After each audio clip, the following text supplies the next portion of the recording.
বাচ্চাকে যদি আমি শিখাই, আমি যদি সন্তান মনে করি, যখন দেখতেছি ইউটিউবে এই সন্তান নেই আমাকে মারে, আসলে ওইটা আমি নিতে পারতেছি না।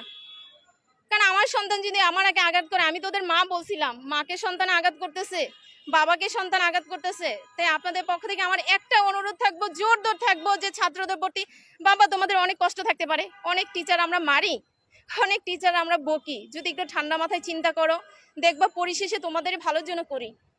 তাই তোমরা যে যা করো, এই যাই হইছে এটা তোমরা নিজ হাতে নিও না। যদি মনে করো আমি খারাপ, তোমরা দরখাস্ত দাও, এই ম্যাডামকে আমি চাই না, এই স্যারকে আমি চাই না, ওনার ক্লাস আমরা করব না। কিন্তু নিজ হাতে তোমরা এগুলো নিও না। যা ইউটিউবে ঢুকে, টিভিতে ঢুকে, তখন বুঝতে পারতেছে যে ছোট বাচ্চা দুধের জন্য কান্না করতেছে, বাবা মা চলে গেছে, বাচ্চাটা পানির মধ্যে বসে আছে, মানে এগুলো